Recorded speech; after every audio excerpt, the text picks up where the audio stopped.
Up until now, I've recorded several urban legends in short, fragmented pieces. In some cases, I deliberately left out deeper analysis to keep the entry point light.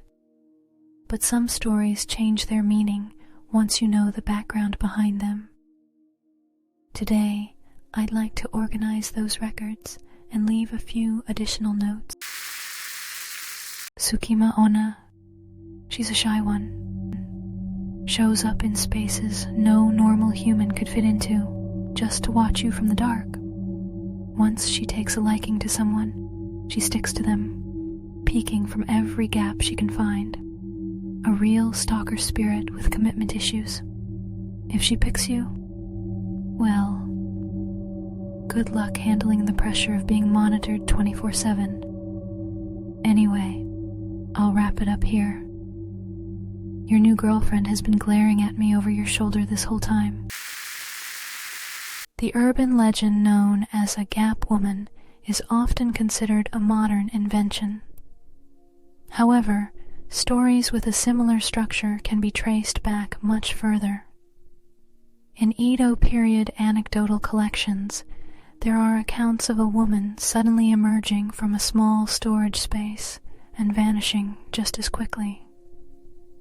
One interpretation is that this idea later inspired Kinzo Sakura, who refined it into a modern setting and helped spread it as a contemporary ghost story. Today, the legend is often associated with themes of intrusion and obsession, a presence that begins in a narrow gap and slowly moves closer to home. Next is a story that doesn't cling to physical gaps, but to the gaps within the human mind. In Japan, when someone commits a sudden, senseless act of violence, we call them a torima, literally a demon passing through. It sounds poetic enough, but the folklore behind it is far stranger than the word itself. The passing demon was believed to change its appearance. Sometimes an old man, sometimes a wandering stranger, sometimes a warped silhouette you don't recognize, and manifest itself right before your eyes at the very moment your mind wavers. A distinctly Japanese way of interpreting evil, not as something innate or predetermined, but as something anyone can stumble into if the demon chooses to reveal itself to them. You've seen it before, I'm sure, in the newspaper, on television, or perhaps faintly reflected in the mirror. Stories of sudden, senseless violence have existed in every era, and afterward, people often say the same thing. They didn't seem capable of something like that. They were usually calm. The passing demon may have been a way for people to explain the multiple sides that exist within a single person. Sudden anxiety, sudden irritation, not as one's true self, but as something temporary, something that had slipped in. Up until now, at least we understood what these stories were about. The next one is different. Even that becomes unclear. Japan's most terrifying ghost story is one no one has ever heard. It's called Ushi no Kubi, the cow's head. If you're a horror fan, you probably want to know it right now, don't you? But you can't. No matter how deep you dig, you will never find the actual story. And I can't tell it either, because anyone who speaks it dies, and anyone who hears it also dies. Quite inconvenient, really. So the tale itself vanished. What survived was only the rumor, the most frightening story in Japan. A paradox. There are several stories considered to be the origins of the cow's head. However, in all of them, it is difficult to believe that mere fear would be enough to cause death. One interpretation, though, feels disturbingly consistent. During times of famine, a village may have crossed an unforgivable line. To ease the guilt, the victim was replaced. A cow's head was placed upon them, allowing the act to be framed as something not fully human. Over time, the story itself became a taboo. Do not speak it.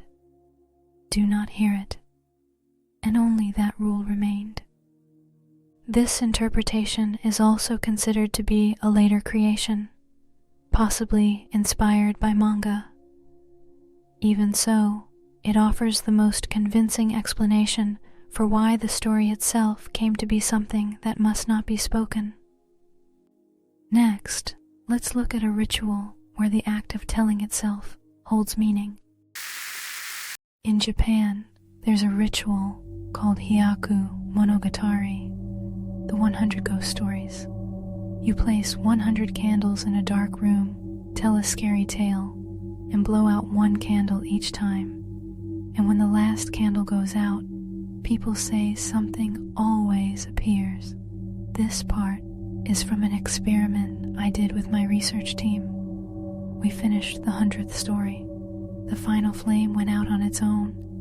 As we started cleaning up, a low male voice spoke behind us.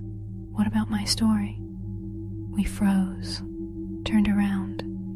Everyone was silent and very confused. None of us had said it. Maybe it was just exhaustion, or maybe the ritual had one more participant than we thought.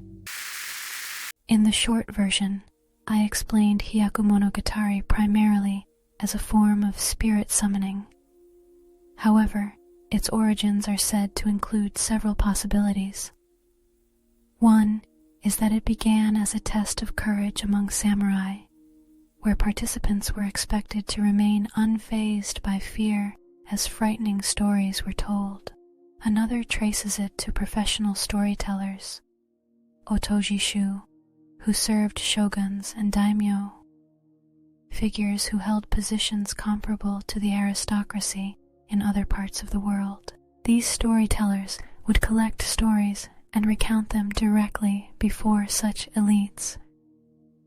By the Edo period, this practice spread among common people, and Hyakumonogatari seems to have taken root as a form of entertainment.